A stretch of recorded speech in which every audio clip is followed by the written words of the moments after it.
Which one's the best crypto asset? Well, Bitcoin's the best crypto asset. Okay. What's the second best? There is no second best.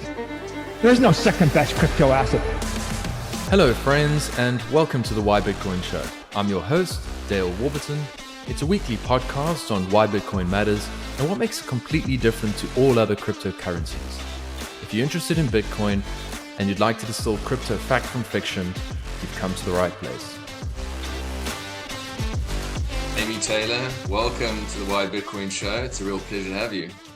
Oh, thank you, Dale. Always a pleasure. Good to be here. Super.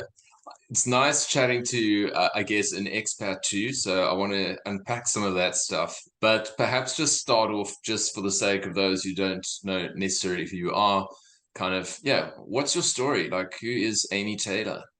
Who is Amy Taylor? Well, there's a lot of us. It's quite a common name. And I'm not the Amy Taylor behind amytaylor.com. There's an intriguing story. What does she do? But sorry, incidentally, what does amytaylor.com do? Weirdly, I've connected with her recently on Twitter, and I think she's a brilliant human and articulate and funny. I heard her on a Twitter space, but she is a high-class escort. That's how I believe I present her title. Okay. What she does. But go check her out. She's got a great website. She's extremely entertaining on Twitter. Okay, good. But weirdly, we ended up on a Twitter space together recently. And I was like, how random. And there weren't many people on it. So we started messaging each other. And it was hilarious. She goes, oh, well, when I retire, you can have my domain. I don't think you need to retire. She looks incredible. Okay, sorry. So anyway, that to a random side. Tangent. There you go. That was great. Bonus trivia about Amy Taylors of the world. What's my story? So I'm English originally, if you can't tell by my accent. At the time of recording, England are playing the Matildas in the Women's World Cup semi-final this evening. I'm very conflicted because I'm also half Australian. So I was born in England, raised in the UK. I spent a few years of my childhood in Australia. My dad's an Aussie, got 2 passports, which is very handy when you want to travel. So I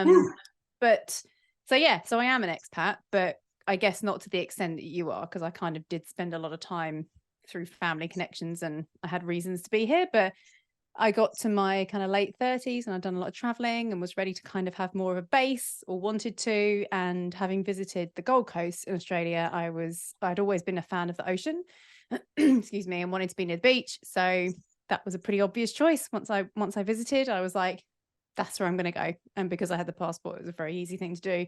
So yeah, that's how I ended up here. How long ago was that when you made your most recent shift to Oz? When I relocated, that was beginning of 2017. Okay. So about 6.5 years ago. Oh my God. Oh, wow. Crazy how the time goes. But yeah, 6.5 years ago. Yeah. Okay, fantastic. Okay, so the Matildas are playing tonight against the Lionesses, and you don't actually know which way you want to go. Like, have you got an inkling as to where the match is actually going to play out? I think it could go to penalties. I think it's going to be tight. I am always England first, but there's no question that what the Matildas have done this World Cup is unreal. It's been very exciting. And up until today, I've 100% been behind them as my second team. It's fair enough. So it's hard, but I know exactly who I'll be going for in the final because one of them will be there, which is great. Exactly. It's almost like you're hedging your bets. No, it's brilliant because the same will happen when I eventually become an Aussie citizen and there's the Rugby World Cup. Maybe it'll even be before then, but I'm always going to support the Springboks first. But it's nice to know that the Aussies could also win, although I know that's not likely given what they've been doing of late. Anyway, sports aside, let's talk Bitcoin. Let's talk a little bit about Bitcoin. You've got a Bitcoin psychopath top on, which is to the untrained eye might just be like, what's wrong with this lady? But we know what that actually means. I very rarely wear like anything with words or branding on. I normally just wear very plain stuff because I don't want to have to think about what I put on every day. So I tend to buy very plain clothes so I can just. You're like Mark Zuckerberg, basically. Yeah, it's totally that. It wasn't intentional, but I realized recently I was like, isn't that what Steve Jobs used to do as well? But it is. It's just I've got too much going on. I just need to put something on in the morning and not look awful. That or soccer shirts, which I started buying as a rebellion on my 40th birthday because I played as a child. And I was put off by the fact that my dancing teacher disapproved. And then I'd like as I've grown up, like, I really miss it. I should have kept playing. I should have. So when I got to my 40th, I was reflecting on my life. I was like, I'm just going to buy a load of soccer shirts. So I did. So if I'm not wearing plain t-shirts, it's occasionally a Bitcoin t-shirt, occasionally a soccer shirt. There we go. Again, random trivia that no one needs about me. Look, I mean, we're learning a lot here, Amy. Eventually, we'll talk about your childhood and some of your deepest insecurities. I mean, isn't that what this is about? Yeah, totally. Yeah. Okay, Bitcoin. When did you come into it? And yeah, like, what was your first experience of it? And how were you actually orange pilled? Okay, so coming into it first and orange pilling were quite a long way apart, as I think a lot of people do. So my first introduction, hearing the word Bitcoin, would have been, I guess, mid to late 2017, when it was introduced to me, not as Bitcoin as we know it, as by Bitcoin self-custody, which is obviously the end point you want everyone to get to. It was one of these network marketing-y Ponzi type awful, I cringe thinking about it now, in 2017, in and amongst the ICO activity as well. And I'm guessing anyone listening to this is kind of a Bitcoiner, or at least has an understanding of what an ICO is. So it was a combination. It was this network marketing thing, and I still see them today. You can smell them a mile off now. But they also, within the company, were going to launch their own coin. But the thing that it was USI Tech. I don't know if anyone would have remembered that. There's bound to be people out there who, but it was my first introduction to Bitcoin, because what they sold was what they called BTC packs. So you basically put cash in and they told you that you were getting Bitcoin. It's a bit nothing different, I guess, nowadays to putting your money into earning, staking nonsense that doesn't make sense if you go as far down the rabbit hole of some of us are. And I always feel like you've got a superiority complex in saying that, like, I'm further down the rabbit hole. It's not, it's just that basically means you've experienced enough pain to not want to keep doing anything but Bitcoin, just to clarify. Because I think, I think it makes sense. I think to the average person that comes across as, oh, you're further down the rabbit hole, and people think we're somehow arrogant or superior. It's like, no, just trying to save you the pain that the rest of us have been through. Yes, there's no easy lessons. They're all hard. We've all made them. Have to learn their own. Yeah, for okay, sure. so that was 2017, where some grifters said, "Give us some cash, and you'll get a Bitcoin." And invite all your friends and family, and multi-level marketing, massively, but with no genuine value. Like I was in the affiliate marketing space, and I still am, and I massively believe affiliate marketing is a huge way for people to change their life. It's not network marketing; it's a skill set. Whereas network marketing is just purely about this product, and this product had no value in hindsight. But, you know, the people that were first and got onto YouTube, and some of the people looking back, like, just were so naive, but these people, their lives had changed and they were making a fortune. And then the whole house of cards just came crashing down when the bear market hit. All the ICOs started to collapse. I actually ended up working for a social media company they were trying to build a social media platform following the ICO craze. And that was another insight into the ridiculousness of just people putting money into thin air and founders taking money out of thin air on the other end. Because this company that was trying to build a platform, they had these flash offices, like they were trying to be the Facebook, and the owners and the founders were driving around in Teslas, but yet there was nothing really of substance being built. And there were 25 people employed that would subsequently all lose their jobs. And it was just a crazy, crazy time to look back on, because now, hopefully with a bit more critical thinking behind us, the average person would go, but what actually is this? And that's what I guess what I wish I'd done, both with the Ponzi scheme and with this job and with that whole experience before getting orange pilled. So I guess that's what would you call it? Before orange pilling, BOP, BOP, like BC. Before Christ, there's BOP, and there's what's post pop, BOP and pop, post orange pilling. I just come up with that. So when did you actually get Bitcoin proper then? So that was obviously during the ICO craze, and I mean, I too at that point noticed it for the second time, and I was sort of quasi celebrating its demise as the bubble popped, because I thought finally this rat poison squared is dead. Sadly not. And little did I know. But what, in your case, what was it actually that finally got you to look a little bit deeper and basically put in some work? Because I think, I'm assuming, like most, it wasn't something that you had spent a huge amount of time on at that point. No. So after 2018 hit, and I was holding a handful of altcoins, otherwise known as what everyone else calls them, shitcoins, whatever. I was just like, I've lost so much money. This is crazy. I don't know what I'm doing. And I just really abandoned ship. And it wasn't until, I think, like a lot of people, beginning of 2020, before the world went crazy about everything, and social media and mainstream media just got so out of control. Everyone was angry. I was doing coaching in the small business space at the time, for marketing, and everyone was suffering. And I just wanted to curl up in my house and go to sleep because everyone was depressed and desperate and awful. It felt awful. And so I started researching investing in crypto again, because my mum had lost her husband. She'd also lost her mum, and the three of them were living under one roof up until 2017. And then over the course of the couple of years, helping her deal with selling her house, sorting out his estate, and sitting down with her basically and doing her finances, that she was going to be on the one pension.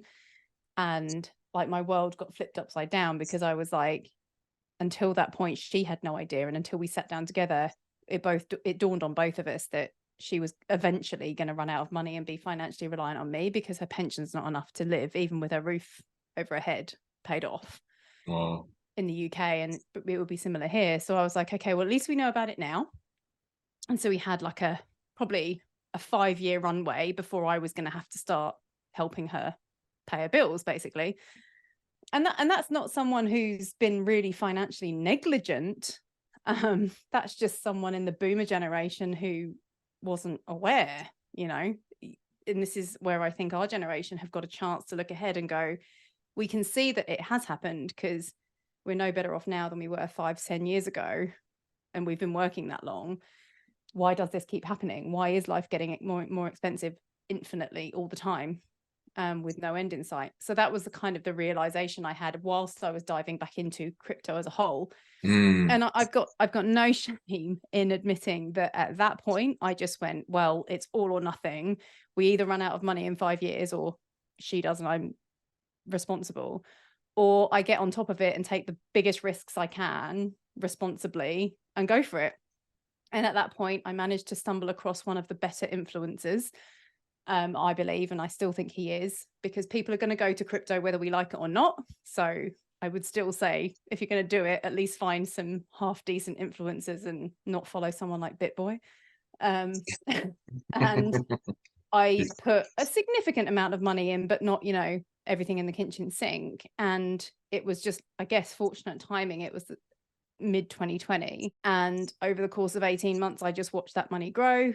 I absolutely did not sell the top, but I managed to learn a couple of ways to swing in and out and do okay. But it was a full-time job, because I literally stopped everything else I was doing. And I was in a position to give it literally my full-time attention and a few sleepless nights. Yes. So it was kind of this mixture for a long time of feeling, this is great. I feel so blessed to have found this opportunity. I'm so glad I'm learning about this stuff, because it wasn't just learning about the shit coins and trading and all the stuff. It was actually learning about technology and I've got a bit of technical knowledge or technological knowledge, actually just critically asking questions about, well, what is this project or this coin actually for? And it was that eventually got me to a point of, well, the more I'm learning about Bitcoin, the more it would appear that you can do that there. And I did a course. I've no shame in investing in, or no skepticism about paying for courses, because I'm a big believer in paying for information from people that are doing the thing and getting results.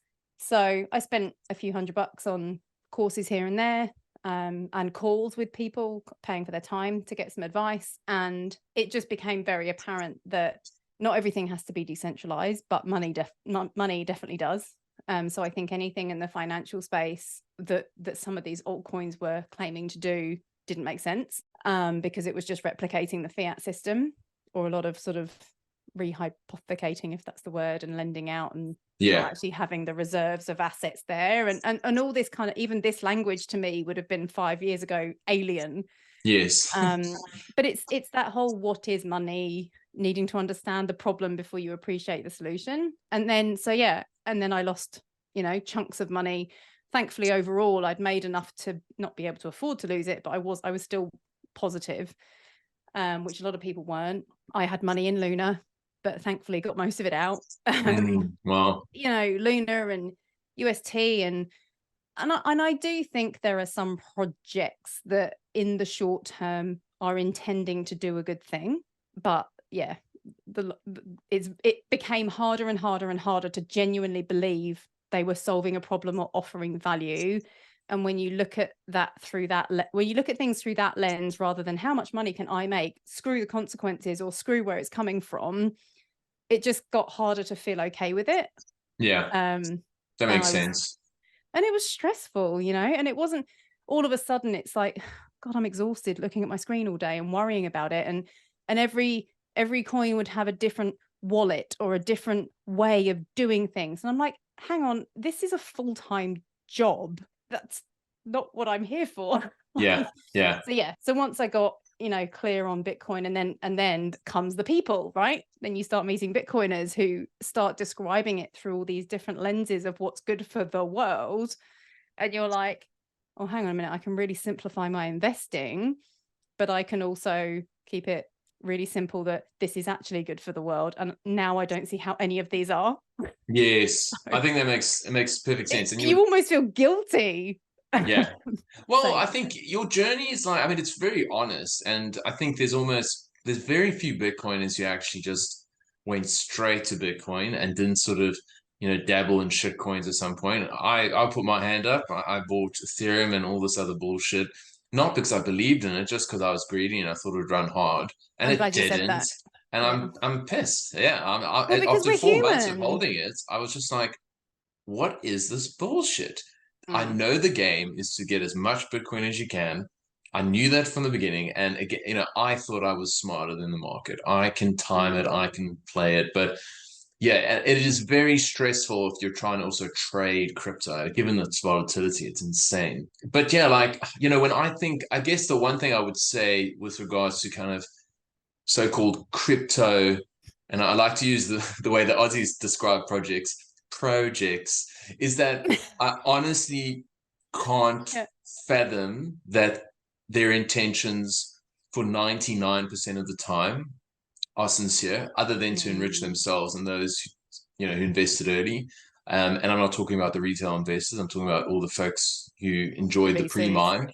I think there are certainly some delusional people out there. I think there's a ton of them. There's a shitload of people who live in a dream world and they're historically illiterate. They don't know anything about money, geography, history, finance, technology, and kind of what are some of the real problems we've got in the world. And, I think when I look at crypto as a whole, I tend to just dismiss it as kind of more of the same. There will be scams. There will be stupidity. And is there maybe like a layer, like a very thin layer of the 25,000 or 30,000 tokens that have some sort of product market fit, something that actually solves the problem? Like, maybe, because it shouldn't take like 2 weeks to send US dollars from South Africa to Australia, as an example. This is something I actually had happen fairly recently. And I was like, I hate Swift. It's an embarrassment. Like, what is going on? I'm not saying I want to use, UST, because that obviously depegged and that was a mess. But, USDC, that could happen pretty much instantaneously, and it would be a lot cheaper. There's obviously a counterparty risk, and that's something that you can't sort of discount. And none of these stable coins even are, FDIC insured. So if they go bust, it's not like you can go to the government and say, hey, can I get some dollars for that? So there is that. I do acknowledge that. And stable coins are also potentially something that I think in Africa could be valuable. It's very hard for a South African to get hold of US dollars. Like, it's not easy. And if you've got an absolute shitcoin of a rand, you may want like USDC, even if it is. I think there's more people on Earth that need that more than the average Westerner would even comprehend. Absolutely. Like South America and So, so I try to steel man crypto because it's very easy to just throw mud at them and pull a picture up of Do Kwon and Sam Bankman-Fried and go like, they're all just scammers and the sort of anemic vegan Vitalik. Like I can have such a laugh at these people because I think they're pitiful. Or Charles Hodgkinson from Cardano. I think he's probably up there with one of the worst.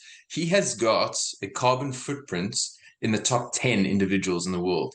And he cruises around the world preaching Cardano as if it's like somehow can be money that he's created, of course. And it's quite disheartening when I see sort of universities in South Africa, as an example, partnering up with the Elgarand Foundation to work on payments or whatever the fuck it might be. It's just like, unfortunately, there's just the blurring of the lines between crypto and Bitcoin. And then, I think typically what happens during these sort of bear markets, you could say we're in, is that the grifters kind of will leverage the Bitcoin brand to start sort of elevating theirs and go, Bitcoin's good, but also this. And then I guess when the tide shifts and then, crypto's back, then, we'll kick it to the side. It's almost like an abusive one-sided relationship where it's like, I'll get what I want from you when I need you, and then I'll just kick you to the curb. So I hate crypto.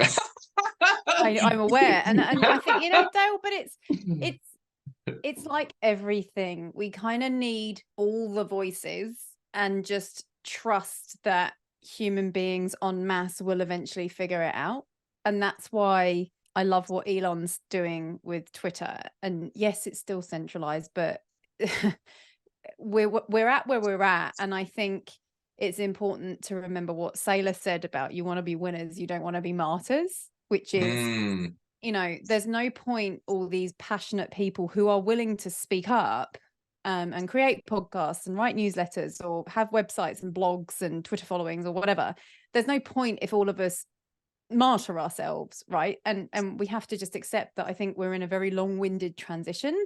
So where I've tried to go with it, I mean, I was asking the question of anyone who was still slightly crypto leaning, am I safer putting my money that's cash or a stable coin in the bank or into a USDC or something like that? Because I don't know who to trust. Like if cash is what you need to ride out a bear market or a recession or whatever, which I think is smart, and even just to have cash for 6 months expenses in the event, that's the smart thing to do, is have an emergency fund. Well, where the F do you put it? If all this fear mongering from the Bitcoin maxis is the banks are going to collapse, it's like, well, that's not helpful, because it's far more dangerous, I think, to hold cash in your house or gold in your house. That's not a practical solution. No, definitely not. So what have we got? I would say if you've got a large amount of cash, I think you need to just de-risk by having several bank accounts. That's what I've done.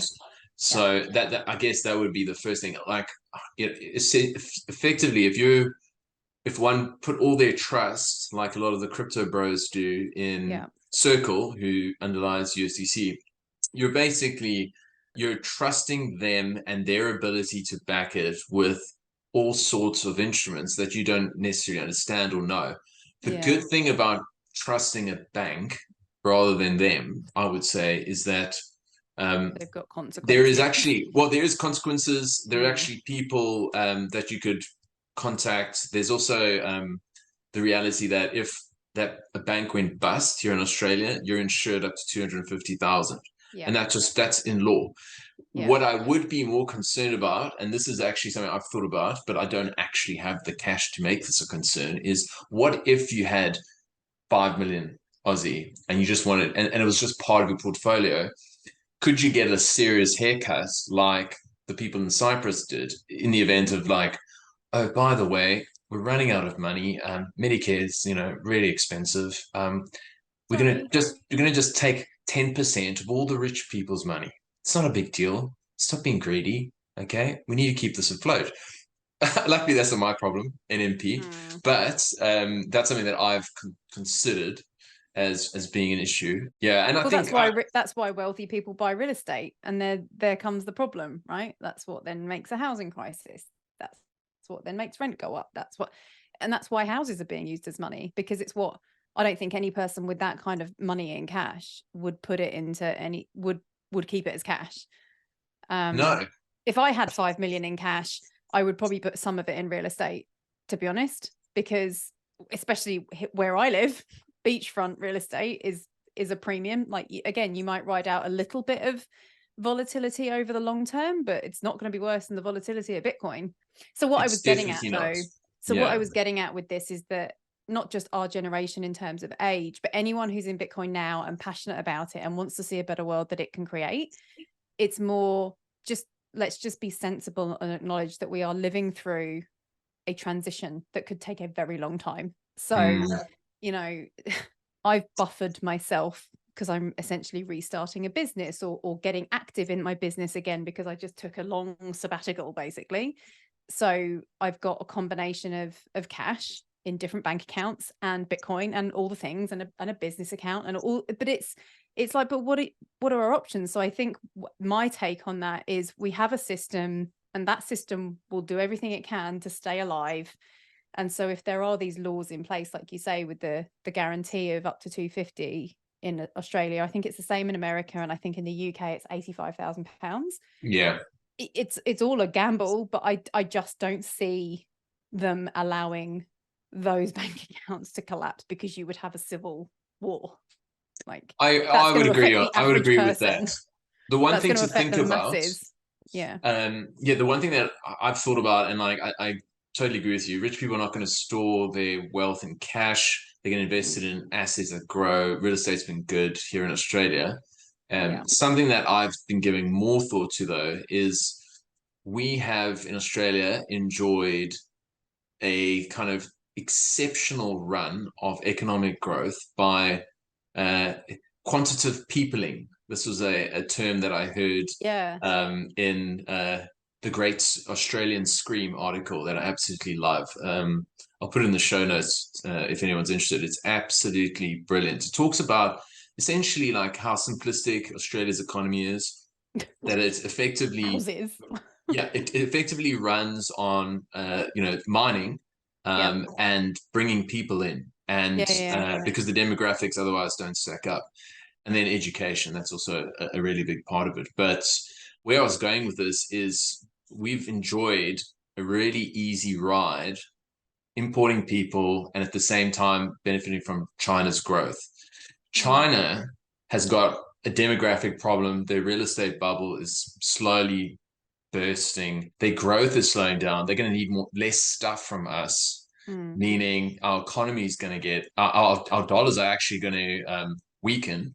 And so if you've got assets that are Aussie dollar denominated, what you might find is, if you measure by virtue of the world reserve currency, the USD, you're going to potentially see over the coming 24 months an exchange rate of about, potentially, sort of 50 cents to the US dollar.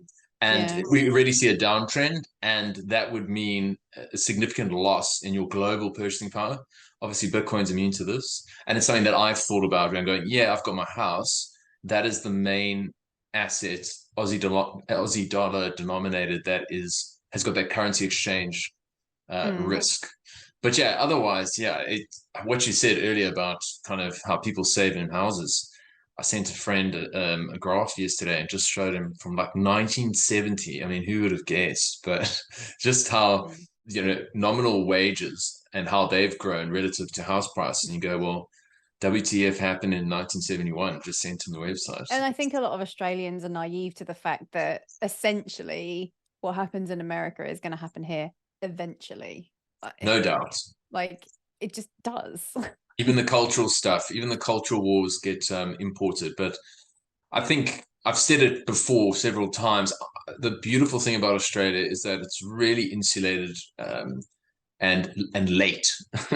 So and we I produce think a lot here that we need. Like I've one thing since the pandemic and seeing the chaos in supermarkets, and if you were in there seeing it play out before I sort of went in my rabbit hole and learned a bit more, it was genuinely scary to walk into a supermarket and think there's not much food here.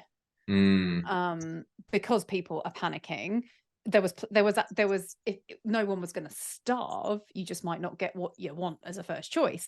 But I think the beautiful thing about Australia as well is that we do produce a lot of food here. So generally speaking, we're not at the mercy of our basic needs being cut off if China cuts us off. Whereas I think, although I was standing in Kmart the other day, I needed some candles, and I thought, I was going to Kmart, it's cheap.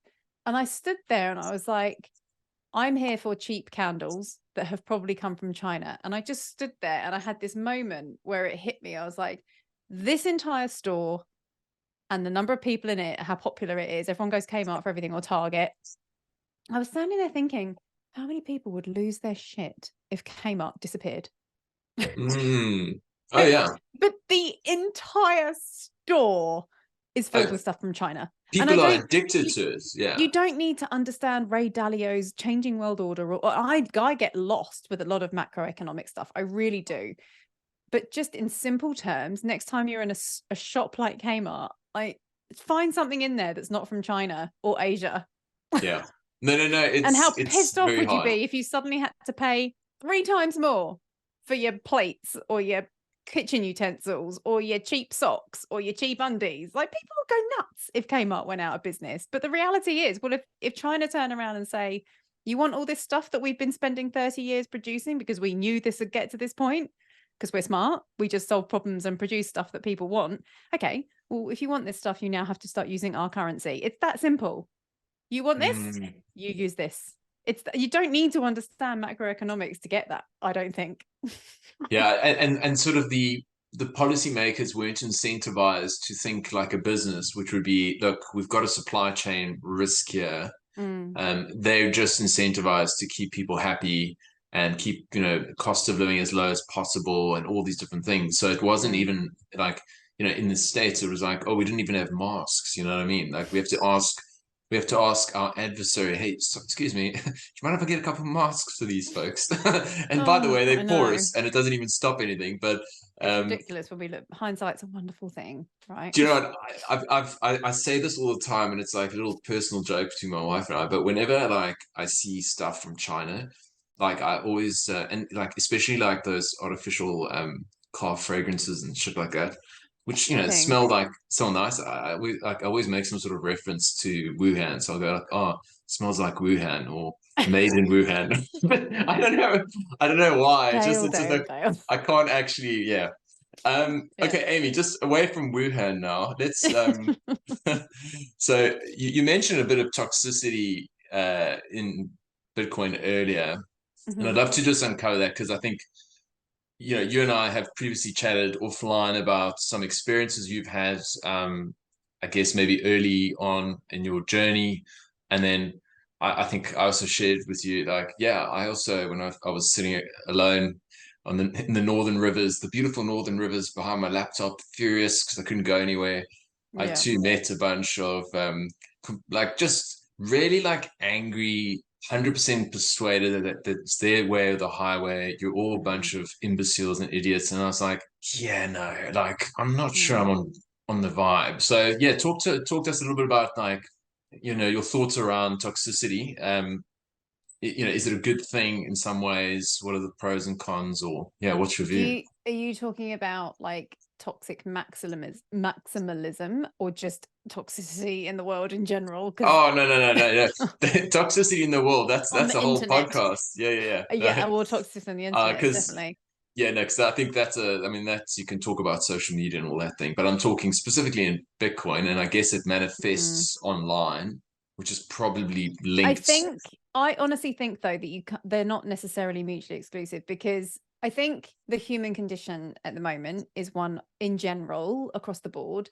Everything's subjective, and you can choose your attitude, you can choose a lot of things, you can. But I do think the human condition at the moment is one of struggle. There's statistics that from surveys, you know, I work with Gallup a lot and I look at their reports. That is generally how people are feeling. Like happiness has declined, cost of living has gone up. Well, they're probably related. So I think all these petty squabbles that you've mentioned when we've talked before that the mainstream media has us focusing on, or attempts to through social media, has people generally pretty reactive or in not an optimal emotional state anyway. So it doesn't take much. And I think people latch on to anything that gives them a sense of belonging. And you can apply that to any topic that causes division right now, which is most things. And I was talking on my podcast to a girl called Emma, who was a coach of mine a while ago. You know, it's just emotional manipulation, because if you put people into a state of confusion and then offer them certainty, they will latch onto it because it's just a human need to feel belonging. And I think that's what plays out in the crypto space as well. And that's why so many smart people fall for these projects, because it just takes someone to be a good speaker or a good marketer or a good influencer, not necessarily good in everyone's eyes, but enough to cause influence where people think this is the thing that's going to get me out of my struggle. Whereas if they weren't struggling in the first place so much and they were relatively balanced in their life because they could meet their basic needs like food on the table and their rent and their family and providing for their family comfortably, there wouldn't be a need to jump to this thing that's going to rescue them. Do you see what I mean? So I think the same thing is just playing out in crypto that is playing out in the world, whether it's the gender debate or red versus blue, or even in sport, you see the fanatics get, you know, really, people are just clinging on to anything but looking at their own life and going, how do I sort myself out? And that's a lot of what my coaching brand is about. It's I'm slowly getting to incorporate Bitcoin without making it my focus, is, you know, just try and switch off and sort yourself out. Because if 8 billion people just got to the bottom of their own shit and got their own life on track, we wouldn't have half these problems in the first place. Totally agree. Clean your own room, as Make your bed. Yes. Yeah, make your bed. And I love what you said there about, you know, it's almost like there's people who are kind of lost in themselves and they need something to sort of latch onto to feel something. And as you're describing this, I'm thinking of my best mate who never listens to my pods. I'm just like, dude.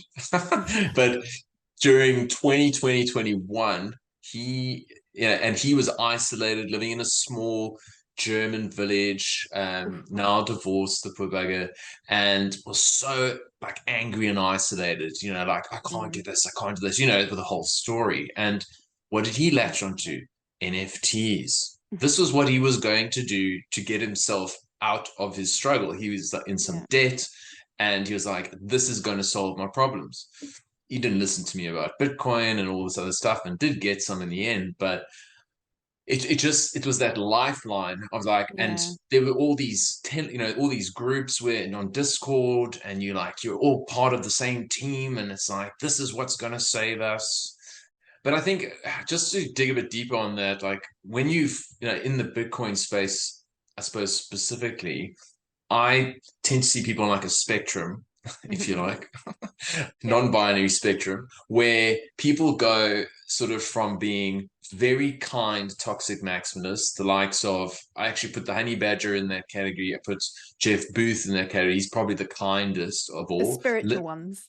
Yeah. Lynn Alden is also very reasonable, like very open, rational, and like she can just like explain things so well. And it's the same with Jeff Booth. And then you get these people like right on the other end of it who are just sort of laser eyes, you know, huddle cheese USA, and just screaming, shouting, telling everyone they're fucking imbeciles for anything that doesn't sort of align with eating only meat with salt and buying Bitcoin and, you know, whatever it is. And so it's like, it's like almost cultish. And whenever I've sort of found myself belonging, I'm like, woohoo, I'm part of a team. And then it's like, oh, no, you're becoming a cult. No, I don't like that. I actually like to think for myself. So how have you witnessed that and like in your journey along, you know, talking to that kind of spectrum from the kind to the cult? In Bitcoin, it's interesting. I'm always trying to draw parallels to real life, like for those who might be listening who aren't fully orange pilled or may never be. So I have coaches myself. I would never not have a coach when I am a coach. I think it's out of integrity to not be investing in yourself when that's kind of how I earn a living. I've got coaches, one in particular I'm thinking of, I'm not going to mention his name. And I sometimes watch him and I'm like, you're a freaking robot. And a lot of what he coaches on is managing your mental state, because he absolutely rightly says most people that don't succeed as entrepreneurs, and he specifically works with people who work for themselves and other coaches. And he says that is the only difference between people that get results consistently and quickly than those who don't, because they can't lift the emotional weight and they let their feelings dictate their decisions. And until recently, I didn't appreciate him enough, because when he's not working and he does the odd video on Instagram stories, he's in America, he's super funny, super animated. I think he's just announced that he's having a baby, and he's just nothing like he is when he's on coaching calls. And I'm like, that says it all. Like if all of us could get to a Lynn Alden space of energy, and even a Jeff Booth, and Breedlove's a bit like it as well. I'm quite an animated person, but I think when you're having a conversation with someone about something that is clearly divisive, or people get on the defensive because they don't understand it, there's a lot to be said for being quite extremely grounded and not being so animated and not being so charged, because it's threatening and it's intimidating to a lot of people. And I've really tried to take, apart from doing the work myself, and I have this coach in particular give me a spreadsheet, and it's like, this is a grief charge, or a shame charge, or like deep stuff. And you literally, it takes a long time, which most people would never do. And it's hard work to give it the time, but literally going through a spreadsheet of, okay, what's the opposite of my view right now? What's the literal opposite if I looked at this from the opposite end of many spectrums of how I'm feeling? And when you start to do that, you see why the world is the way it is. And it's just this polarity of people think the certainty thing, they've got to have this or they've got to have this. And they're not willing to go, how do I feel and where on that spectrum am I going to sit? Because the whole spectrum is available. Go where you want. And what I love about the Bitcoin community is even a lot of the toxic maximalists will talk to another Bitcoiner and be able to apologize or come together in some way and be like, look, do you know what? Let's just agree. And Peter McCormack does a brilliant job of this on his podcast. And that's all I'm here for. It's the reason I've started a podcast. I'm like, as a coach, all I try and do with people is go, I can't deal with the people you're upset with. You're in front of me. Like, how can we get your mindset less charged and less polarized so that you can move forward with the thing you're here to learn? And that's great. I think that's just, I've done a lot of work on it myself to get myself managed. Like I doubted whether or not I wanted to go into coaching a few years ago, because I'm like, it's a full-time job just managing me. So it's just that it's and you can go super spiritual about this, and we can get into like the cosmos if you want, but everything is energy. We're made of energy, and we are batteries to a degree, and we will expire as humans. So it's just be discerning about where you want to spend that energy. And I think all the names we've mentioned do a really good job of just, they don't even expend energy having the conversation, because it's just, okay, well, this is how it is. And this is how absolutely. I feel. And it's like, oh, I feel so much more relaxed having conversations, or even just listening to those people. Like, I'm quite empathic, and even just listening to someone get as animated as I do, I walk away from it going, oh, exhausted. And we don't need to feel like that. Like, life is hard enough without our conversations being so draining. Totally. It definitely feels like a lot of people operate almost on like there's a default setting in their software that gets them to be like highly reactive. Like, I don't think they're acting with their cerebral cortex. They're thinking with their reptilian brain. It's like, I'm angry. Tap.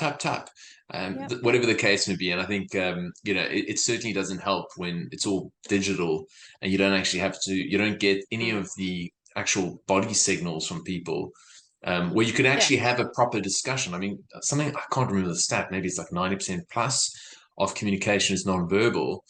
And if all you've got to do is like 140 characters or 280, or if you've got a blue check, you can write an essay, but you know what I mean? Like, it's just not conducive to real disagreements. And I do love that about the Bitcoin community, like from the recent trip to Palm Cove, we had a lot of chats, obviously, after. I mean, the chats are what I go for. And, the diversity of views, and you're just listening, and people are like, this dude's talking about homeschooling. No, I don't agree with this. Then I start, ranting about this. Well, have you thought about this? I'm like, oh.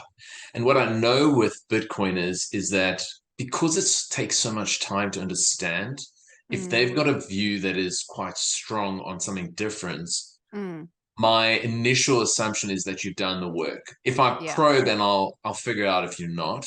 Whereas the inverse is true with ordinary people. For the majority, like if I'm totally blunt, I'll assume you don't know what you're talking about until proven otherwise. And with respect, that's just kind of my default setting, because people just talk a lot of smack. Okay, next on the agenda that I want to discuss is you're the second female guest I've had. Oh, wow. Women are a small portion of my listeners, and this is something that I've triangulated with other podcasters to go like, what are your demographics like, particularly in the Bitcoin space? And then one looks at the whole landscape of who's who and who are the heavy hitters, and you've got there are some shining lights, the Lynn Aldens and Nat Brunel, etc., Elise Killeen, but generally speaking, I'd say it's like an 80-20 kind of thing. And I would just be, I don't know. No, in my podcast specifically, it's about 10 to 15% on average. Wow. And I guess the interesting thing for me is just what is it about the fact that there are just so many guys in Bitcoin relative to women, just from your perspective? What's your kind of take on the whole issue? I think so. When you say women in Bitcoin, the first thing I think of is Natalie Brunel's gathering that she's been doing, I think twice now at the she may have done it for longer, forgive me if she ever hears that, but at the Bitcoin conference. And I think there are a lot of women in Bitcoin that we don't know about, because they're in the development side of things, or the stuff that doesn't involve creating content necessarily. So I think there are a lot of women in the industry that we don't necessarily know about. I just don't think there's many that are creating content and putting their face out there. Yeah, that's definitely the case in my experience. And it would be a huge assumption to question why it's mostly male. But I honestly think it's just the transition, or not the transition so much, but the traditional roles, is that I think we're still in a very slow cultural move where women take more ownership of money or ownership of their finances, which might be an incorrect assumption. But I think generally speaking, it is still a slow educational process to the point where women do take more of an interest and time. I think generally men are more driven to take an interest in money because it's fundamentally, not for all, but for generally speaking, it's part of their makeup to be the provider. And even if they're not the main breadwinner in a household, but it's just part of their makeup.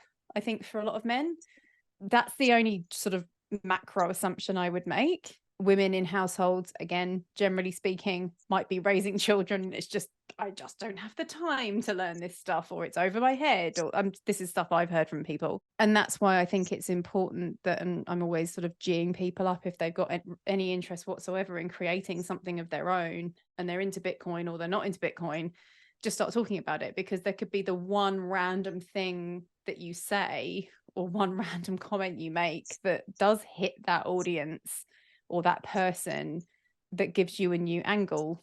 I don't know. That's just the assumption I'm making. It's reasonable. I think it's reasonable, though. All those assumptions are reasonable. I mean, I always, one needs to be able to have like a framework and based on assumptions. Otherwise, you're just not going to operate in the world. So those assumptions, for the most part, I think are pretty accurate. Particularly the fact that women generally, traditionally have occupied the role of nurturer, etc., and guys have taken sort of the lead on finances. Even today, whether they're sort of breadwinner or not, I've just found in my discussions, for the most part, it's guys who tend to be more interested in the money side of things. I've even got a friend who is the breadwinner in its entirety.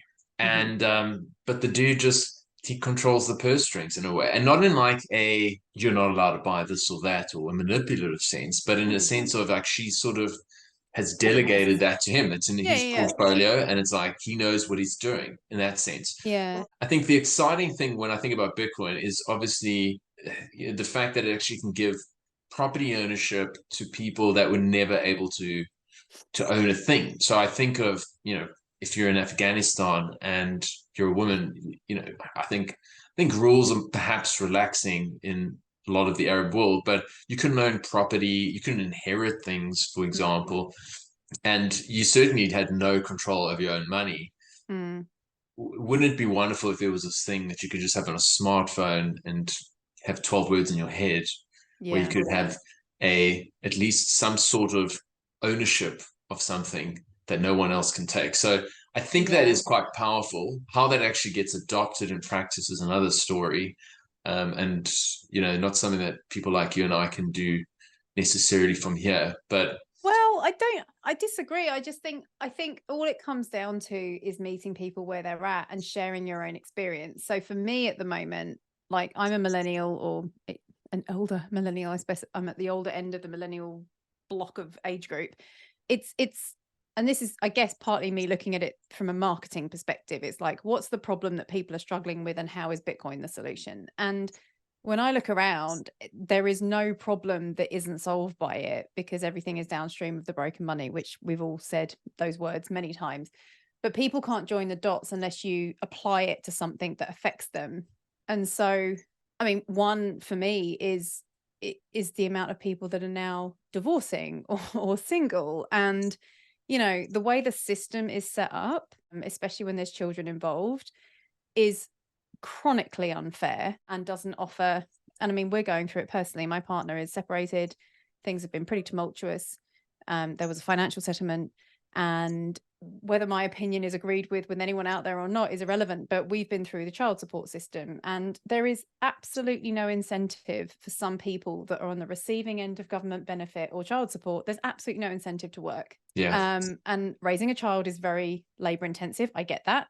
But, the amount of entitlement that then breeds is not good. And when you have this lens on, you do start to wonder if it is a big conspiracy, because it keeps one or both parties having to work, having to pay taxes, because it puts them in a situation where if they don't, they're going to bleed money. And I don't know. There's no good comes of the traditional system handling your business when it comes to money. And so that's one example, is divorce, family breakdown, child support, all the little intricacies that go with that. Mortgages and banks and the way the interest system in that bubble of conversation operates doesn't work because of broken money. So I've told this story a few times about my neighbor who's a plumber. He's got his own business. He's done everything right. They bought their house. They paid the majority of their mortgage off. They've got 2 children, aged 6 and 4. Standing outside the other day having a chat, got into Bitcoin. He didn't really understand it, doesn't want to talk about money because he hates it, because it's the source of all his stress, because his business, his margins have gone down in his business. So people don't even want to talk about it because it's the root of all evil, or it's the root of all their stress. So that's a problem. And I was like, well, tell me more. And so he said, they'd sat down with their mortgage advisor or their planner a couple of years ago, and they were on track to be clear of the mortgage in 5 years' time. Rates go up, interest goes up, and they're now looking at 14 years. And I'm like, that system, however screwed up it is, and even if you don't understand the intricacies, the fact that someone can be put in that position, his plan was to be not out of his business, but significantly scaled down when his kids started high school. And so to me, all I heard was they've just stolen 14 years or an extra 10 years from him with his children. That's not okay. Okay. I don't care if you understand how Bitcoin works and how it fixes that or not. Start learning, because that is affecting you. That's not okay. So you should care about money, because that's your life. That's your children's lives, and that's your life with your children. Like, if that doesn't sink in for someone and they still don't want to learn about money, that's their choice. I've offered, like it's, it makes sense. What are your problems that I can, like, and Jake Woodhouse and I were talking about this as well. It is literally that. It's like, what is the biggest problem in your life right now? How can I help? Okay. and trying to get to that, for some people our age, it might be, I don't think I'm ever going to buy a house.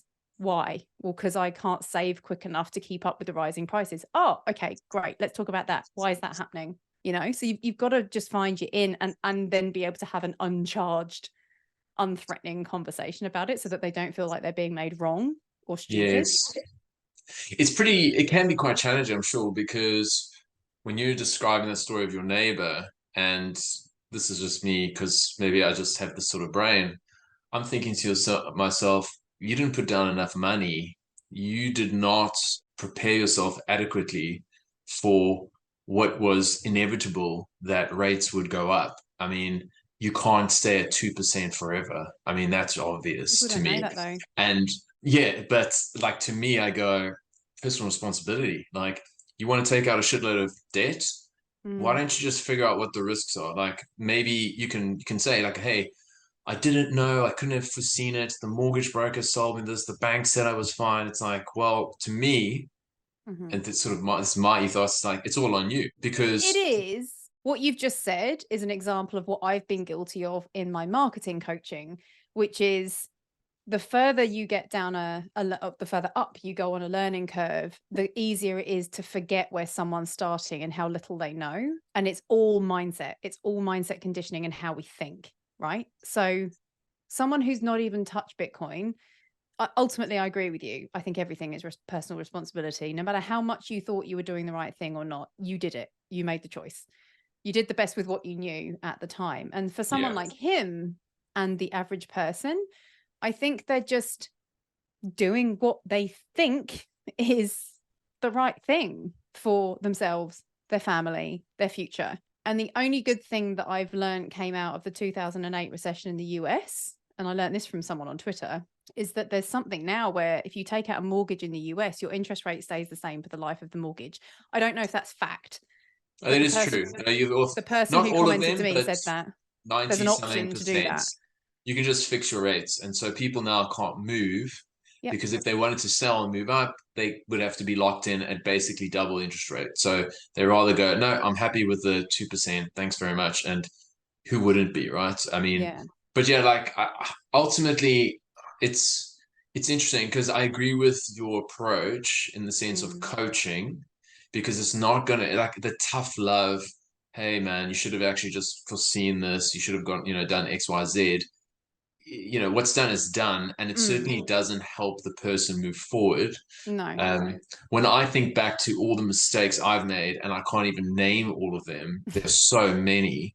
When I reflect on them today, I kind of go, these are all the things that have made me who I am today. But absolutely, it's only because I've really gone down the introspection path, like really deep, like and looked inward and gone, what are these things that I've done? What are the patterns that have emerged?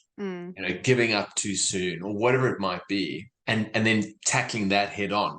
Unfortunately, I don't have a very optimistic view of most people's capacity to do that. And to the example you referred to earlier with people who don't have an incentive to work, like, to me, I don't know how to do that, but well, it's not as if I'm a workaholic, but I have to plow my energy in something I care about, one way or another. And I know, my brother-in-law's sister, she's just cruises around on the dole, like in a van, and sort of looks at rich people as with their ill-gotten gains. They're the problem. To me, it's just like there's a bunch of steps there that's just missing. It's like, how does one actually get the freebies in the first place? You need people to work. Does that not then compute in your mind to go like, what if everyone did this? That's a big one. Have you read a book? A huge question. Like, it's obvious. It's so obvious. Imagine if everyone had your attitude. There's no incentive to work. Hello, socialism, And so I think, but it's not like we're disagreeing per se. It's like I've come from it just from I've had the hard learnings, and I've looked deep into these issues. Whereas I think the majority of people don't have the time or the inclination, and the way the system is set up for many people today, I agree, is it's not conducive to human flourishing. Housing, which is something you really just want to be able to do and buy a home, so you don't have to feel like you have to move. Yeah. This is now my 7th home in 5 years, and we bought it. Okay. So thank God I don't have to move again for a long time, hopefully. But it's stressful. It sucks. You're at the whims of somebody else. And, literally from 1970, people started using it as a savings mechanism.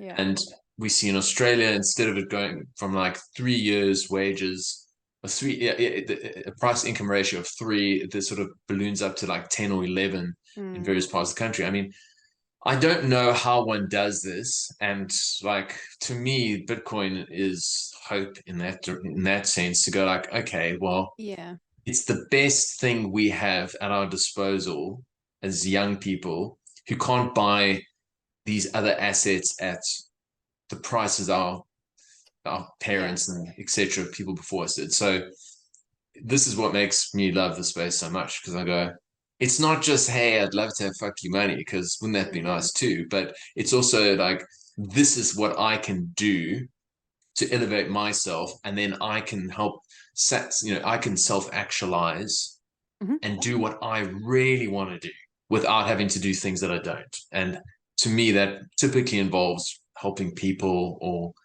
I've said this a few times, but I want to like buy a game farm one day. You did. You said that to me when we did my podcast, and I had stopped recording, and I was gutted. I've got a vision of it, Amy. Well, tell me again, because it is. I think more people need to hear it, because it's so much bigger than fuck you money or Bitcoin. It's it's genuinely a passion. Like, just flipping the tables a bit. I mean, the long and the short of it is that the only way that wildlife in Africa is going to be preserved is through the private sector, and you need people who are prepared to invest. And there's always going to be that risk of expropriation by the government.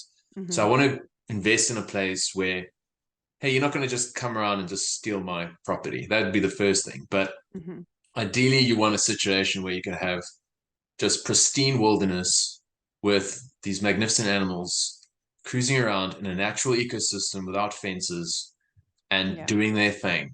And you can go and spend time there. You can bring people there. And, it's almost, the guy kind of inspired me was this Norwegian billionaire, this oil billionaire who bought a whole bunch of the Amazon rainforest and just said, I'm not doing anything with it. He could have done logging and all sorts of other commercial ventures. But anyway, it doesn't make me like a very like nice person or like a special person. It's just like, that's what I care a lot about. And in doing so, you're going to have to work with the community, because guess what? There's always a guy who's going to want to kill a rhino and chop off its face while it's screaming for $100. So how do you work with the surrounding area and uplift them so that all those people go like, hey, this is our stuff too, and we care? Because right now, all I want to do is I want to kill it, rip its face off, and sell it to some guy, or snare all the buck or whatever. So there's your entry point, right? Like, anyone who was to ask you, well, how does that relate to Bitcoin? It's not just that you want the fuck you money. It's asking the question, why is there someone who feels the need to do that for $100? What's his situation? You tell me. Like, what's the situation? Right. Kleptocracy. So it's the root cause, right? The money or the broken money is the root cause of why you feel the need to step in and do that. You need fuck you money to fix the problem of the impoverished. And that's the world we live in. It's like, you've got to be up here or you've got to be down there. Be really, really super rich, or just be flat broke so that the system takes care of you to keep you off the street. Is that really the world we want to live in? That's a hell of a waste of a lot of human energy that could be doing other things. Absolutely. It's terribly sad, but this isn't about me. Sorry. But I think it's a perfect story because, I'm at a point in my life where I'm just happy to like maybe have babies and carry on my business. But that's kind of, I used to feel, I've got other aspirations beyond that I assume will be longer. I would love to start a chain of schools that's like a hybrid of online learning and homeschooling with hubs around the world so that people could travel and pick up the curriculum wherever they go. Like, I don't know how the hell that looks, but that's a no-brainer. I can't make that work right now. I can't design that right now. I need to worry about me. which is what my brand is all about. So I need to kind of walk my talk. But a few years ago, when I was traveling around the world and I went to South Africa, wouldn't have known half of that. You hear a bit about the rhinos and the other species that are endangered, but I used to get so fired up about every problem in the world and upset and emotional, genuinely. And I think it's just realizing that, well, I'm probably going to be in a better position to do a lot about the things that I can narrow it down to caring about, which at this point in time would be schooling. And if I have children, I guess that would make more sense for me to focus on that as a solution I would like to provide. I'm going to be able to do a lot more about that with resources, with money. Hell yes. And I think that's what just people that aren't willing to have these conversations don't realize. It's like, I can see your business, Amy. I can see you can't help people if you're broke. Totally. But what what's going to happen in the next 10, 15 years is you're going to find smaller jurisdictions around the world are going to want to try and split out because these nation states are bloated, exhausted, they're running out of resources. Small little pockets of freedom are going to pop up and people are going to say low, and they really are, but they're going to go like low taxation, freedom, etc., etc. Right? Here's the list of values. And they'll be trying to attract entrepreneurs, top talents, the smartest people, and people who just share those kind of values. And those people have babies and they're going to need to be schooled. And so when I talk about, like, I think about my future, I go, okay, I want to go live in the bush for a year. How am I going to do that with babies? Okay. Because that's also on my to-do list. So then you're like, well, no, we'll just go to Amy's sort of educational school. And then it's like, we want to go live in Mallorca. Okay. How are we going to do that? The Amy educational and then they're getting experiences, and then they're being exposed. My last episode of my pod was about homeschooling, and one of the examples she gave, it was Dr. Claire, I call her Clara, but hippie mom. Yes, she was saying, you know, one of the things she learned when she started looking into homeschooling or studying it as a professor to write about was, you know, she wanted to know how kids turned out that were unschooled or homeschooled. They're kind of in the same bucket, but unschooling is basically just doing the opposite and letting them do whatever they want. And the benefit was, there was this one kid example case study that she read where this girl desperately as a child wanted to be a vet. And so her family were like, okay, we'll go and live on a farm so that you can shadow a vet. And very quickly, this child at 12 was like, I don't want to be a vet. You only work with sick animals. I thought I'd just get to work with cute, cuddly animals all the time. And it's actually, they're sick and dying. And you know, so what a brilliant reality check to get at 12, rather than, I think Claire was saying it in the US, it would be age 26, couple of $100,000 in debt before having the realization at 26 that I actually don't want to do this. Okay, now what? I'm also trying to have babies or get married, and you know, all these other things are coming up, and you've just realized that this is not the career you want to be in, and you've got a crap load of debt. Like, there's a benefit of homeschooling or some sort of schooling experience that gives kids the opportunity to go, oh, in reality, not sure I want to work on Dale's game reserve because that's quite upsetting seeing the poachers. Maybe I won't do that. Maybe I will go to Mallorca and learn to sail. You know? Yeah, totally. No, that's brilliant. That's actually, you know, I won't go into another one of my stories. I'll tell you offline about. Okay.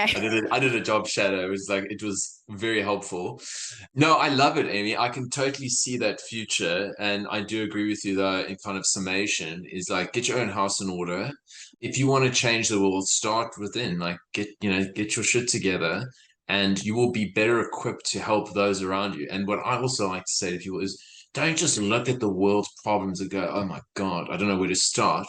You know, it's like an elephant, you know, and start with little pieces if you're going to eat an elephant, and just trying to like make a positive impact to the people around you in your immediate vicinity. And it will kind of like fungus spread, you know, in good will. So in that sense, like, I try to look after the people in my life, and I tell them all the time how much I love them and they're fantastic and do whatever I can. I try and push Bitcoin, but unsuccessful for the most part thus far. But yeah, I think attract. Yeah. Yes. So the last thing I wanted to just touch on was, okay, you got a podcast, and I think you've spoken about it here and there. Why don't you just give us a little sort of high level overview as to your podcast? if I may say, just shill it and tell us what we can expect if we tuned in. All sorts. I'm 11 episodes in, so I kind of got to a point where I was procrastinating over starting it for a long time, like everybody does with many things. And I was like, well, I want it to be about how the hell do we just help people get happier? Because that's kind of the foundation of the coaching space I'm in. And I trained with Gallup, who are a strengths coach, strengths assessment modality. At least Clifton Strengths is. And Gallup are the organization that do the polls, and they survey people all the time around the world, millions of people. And they released a book which basically said happiness has been on the decline for at least a couple of decades. And I was like, that's not okay. Let's talk about anything and everything that is relevant to addressing that in the world that's relevant now. Because schooling being one, these systems that we're living with, Bitcoin being another, is just archaic. So what can we talk about that actually helps people survive better in the modern world that we're living in now? And so for me, that was part of my brand. It was like, well, be you, get paid, get your own house in order, dive into things that are going to help you address your biggest problems so that you can be happier, so you can provide better for your family in a way that means you also get to live your life and be happy and freer. We live in a world that's primarily online. There's endless opportunities to make money, where you can have freedom of location, freedom of schedule, which I think those two things alone would make people a lot happier. But it's going to be work up front. You've got to put the work in up front, a year, a couple of years. But the Bitcoin angle for me was, I guess, time horizons. It's like, what does your future happiness look like 5 years out from now, 10 years out from now, if you don't change anything? Even if you don't buy Bitcoin, but if money is usually, time and money are the two things that most people want. So I'm really just having conversations with Bitcoiners, but trying to talk about other things that's relevant to the average person, so that when the Bitcoin conversation comes in, it just makes a bit more sense, or at least raises more intrigue. Yes. So it's to begin with, I was just like plucking anything that I've found useful. So people that I've worked with for coaching, clients that have worked with me for coaching, who have gone on to create something that's freed them up. Vicky, episode 2, she's a fertility and womb healing specialist. And I went through a miscarriage. So I spoke to her because I'm like, that's quite common for people my age. That's useful. I was just trying to speak to anyone who might be useful to people in my demographic. I kind of refined it now to Bitcoiners, just because we can still start with those different topics and then drop Bitcoin in at the end. So that's a very long-winded answer. But I guess that's good. I'm trying not to be a Bitcoin-focused podcast first, because I think there's plenty of those. We can always do with more. Every person becoming orange pilled is valid and worthwhile. But so yeah, I'm still refining it, but that's a very long-winded overview. And that's great. But there's information on my website that people can read a short version. I will include links to everything, all your work there. Yeah, Amy, this has been really cool. I had a great chat, and I love all the little tangents we went on. Like so many. Yeah, no, I Can't think it's absolutely ditto. Hey, I know. Yeah. Well, super. Yeah, really good chatting, and thanks so much for coming on the show. And I hope to see you in person not too long from now, because you aren't too far away. Okay. No, for sure. I will let you know if I'm in Brisbane. Okay, superb. Cheers then. Thank you. Thanks for listening to today's episode. I hope you enjoyed the conversation and that you got some value out of it. Either way, hit me up on Twitter and let me know what you think. My handle is Dale21M. If you've got any suggestions as to people you think I should be talking to or topics I should address too, I would love that sort of feedback. Otherwise, if you want to support the show, there's a couple different ways you can do that. The first is just to share it amongst your friends and family. The more that people hear the message that Bitcoin and crypto are not the same thing, the better. And I want to help people understand that. The second thing you can do is give me a 5-star review on whichever podcast app you're using. Of course, that's only if I deserve it. And last but not least, if you want to stream sats my way via the Fountain app, I'm not going to say no, but it's not expected. Thank you so much for your support thus far. It means the world to me. I appreciate the hell out of you, and the best is yet to come. Much love, friends. I'll see you on the other side.